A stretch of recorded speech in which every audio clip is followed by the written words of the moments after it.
நானும் பொய் சொன்னதே இல்லை மகாராஜா. பீர்பால், நீங்கள் என்ன சொல்கிறீர்கள்? பொய் சொல்லி இருக்கிறீர்களா? நான் எப்பொழுதாவது போய் சொல்லியிருப்பேன் மகாராஜா.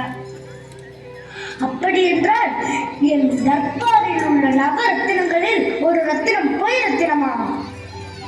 ஆனால் மகாராஜா, நாம் எப்பொழுதாவது சில சமயம் பொய் சொல்ல வேண்டியிருக்கும்.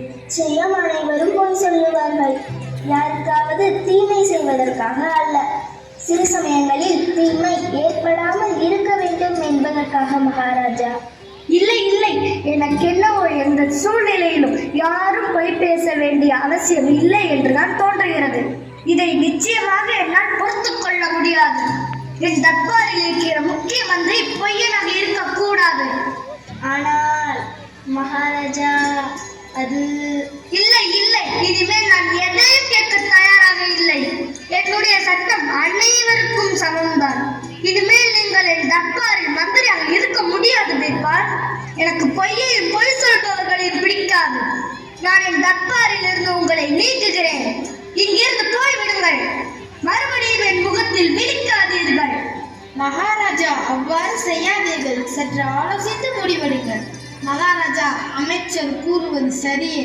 சற்று நிதானமாக ஆலோசியுங்கள் மகாராஜா. முடியாத அமைச்சரே, முடிவில் மாற்றமில்லை. நான் வந்து தங்கள் சித்தம் மகாராஜா. காட்சி 3. கதை மாந்தர்கள். பீர்பால் சேவகிராம். இடம் பீர்பாலின் வீடு.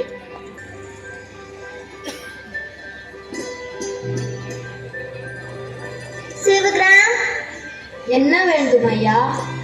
கடைத்தெருவுக்கு போய் ஊரிலேயே நல்ல தட்டானை பார்த்து அழைத்து வா. அவனிடம் ஒரு தங்க நாற்றை இதே மாதிரி செய்ய சொல்லிவிடு. கோதுமையிலிருந்து அனைத்து நவதானியங்களிலும் இதே மாதிரி செய்ய சொல்ல வேண்டும். சீக்கிரமாக போ சேவகிராம். ஒரு நல்ல தட்டானை பார்த்து அவனிடம் இந்த வேலையை ஒப்படைத்து விடு. ஆகட்டும் ஐயா.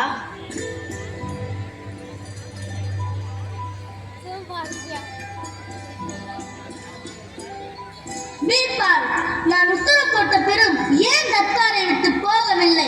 என் உத்தரவுக்கு ஏன் கீழ்ப்படியவில்லை? மகாராஜா, என்னை மன்னித்து விடுங்கள். நான் ஒன்றும் உங்கள் உத்தரவுக்கு கீழ்ப்படிய கூடாது என்று நினைக்கவில்லை. பின் ஏன் இங்கு வந்தீர்கள்? மகாராஜா, நீங்கள் என்னை தர்பாருக்கு வரக்கூடாது என்றுதான் கூறினீர்கள். இருந்தாலும் நான் இந்த நாட்டோட விசுவாசமுள்ள குடிமகன்.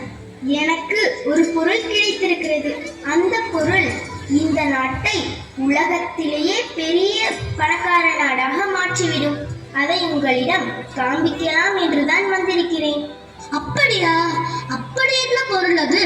அது எப்படி என் நாட்டை பணக்கார நாடாக மாற்றும்? காட்டுங்கள் அதை.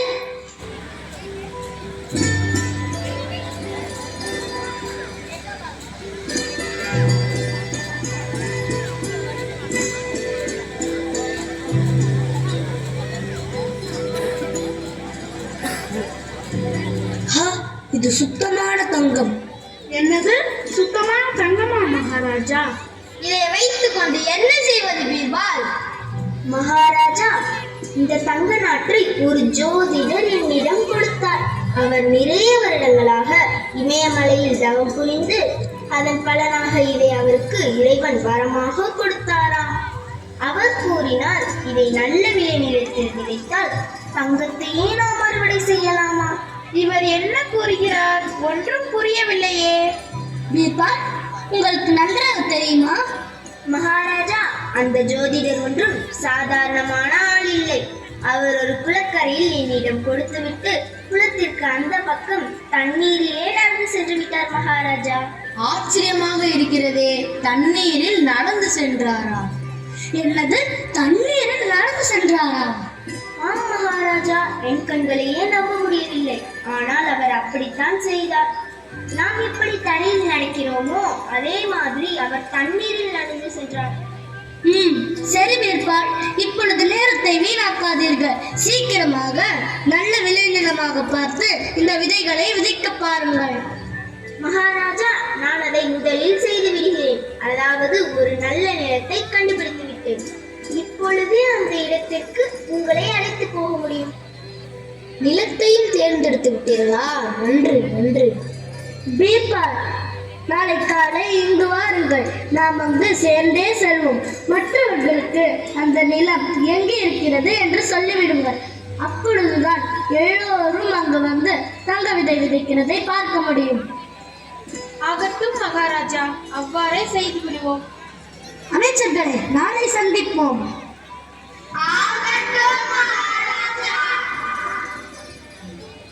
காட்சி 4.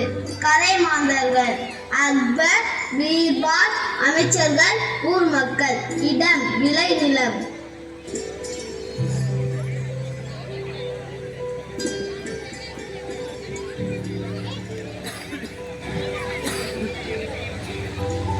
மகாராஜா, இதுதான் அந்த நிலம். ஓ, அப்பொழுதே தாமதிக்க வேண்டும். பீர்பால், சீக்கிரமாக இந்த விதைகளை விதையுங்கள். இல்லை மகாராஜா, என்னால் அந்த விதைகளை விதைக்க முடியாது. என்ன சொல்கிறார் இவர்? விதைக்க முடியாதா? விதைக்க முடியாதா? விதைக்க முடியாது என்றால் என்ன அர்த்தம்? மகாராஜா, இதுவரைக்கும் பொய்யே சொல்லாதவர்கள்தான் இந்த விதையை இந்த நிலத்தில் விதைக்க முடியும். பொய் சொன்னவர்கள் இதை விதைத்தால் அது எந்த பலனையும் நமக்கு தராது. நான் தான் உங்களிடம் கூறியிருக்கிறேனே, நான் வாழ்க்கையில் பல முறை பொய் சொல்லியிருக்கிறேன். அப்படியா? சரி சரி, உங்களில் யாராவது வந்து இந்த விதைகளை விதையுங்கள். என்ன வயிற்று? என்னால் நம்ப முடியவில்லை. நம் நாட்டில் இதுவரைக்கும் பொய்யே சொல்லாதவர்கள் யாருமே இல்லையா? என்ன? பாருங்கள் மகாராஜா, நீங்கள் தான் இந்த விதையை விதைக்க முடியும் என்று நினைக்கிறேன். அது அது மகாராஜா, நீங்கள் தான் சிறு வயதிலிருந்து இதுவரைக்கும் பொய்யே சொல்லாமல் இருக்கிறீர்களே, அதனால் நீங்களே இதை விதைக்கலாமே. அது அது நானும் சிறு வயதில் போய் சொல்லியிருக்கலாம். அதனால் நானும் இதை விதைக்க முடியாது. மகாராஜா, நான் கூறியது உண்மை இல்லை. இது ஒன்றும் எனக்கு கிடைத்த மந்திர நாட்டு இல்லை. இது எந்த ஜோதிடரும் என்னிடம் கொடுக்கவில்லை. இது ஒரு தட்டானிடம் கொடுத்து பண்ண சொன்னேன். ஆம் மகாராஜா, இப்பொழுது உங்களுக்கு புரிந்திருக்கும். எல்லோரும் ஏதாவது ஒரு சமயத்தில் உண்மையை மறைக்கத்தான் வேண்டி இருக்கும். உண்மையை மறைக்கவோ இல்லை, ஏமாற்றுவதற்கோ இல்லை. நல்ல விஷயங்களுக்காக சில சமயங்களில் உண்மையை மறைக்கலாம் என்று பெரியவர்கள் சொல்லியிருக்கிறார்கள். நான் புரிந்து கொண்டேன் பீர்பால். உண்மையை சொன்னதால் உங்களுக்கு நான் தண்டனை கொடுத்து விட்டேன். என்னை மன்னித்து விடுங்கள். கொஞ்சம் கூட பயம் இல்லாமல் என்னோட தவறை நீங்கள் எடுத்து சொன்னதற்கு உங்களுக்கு நான் நன்றி சொல்கிறேன். நீங்கள் ஒரு உண்மையான நண்பர் பீர்பால். நன்றி. நன்றி மகாராஜா, எனக்கு இந்த மரியாதையை கொடுத்ததற்கு. உண்மைதான் எப்பொழுதும் பேச வேண்டும். உண்மைதான் நிலைத்திருக்கும்.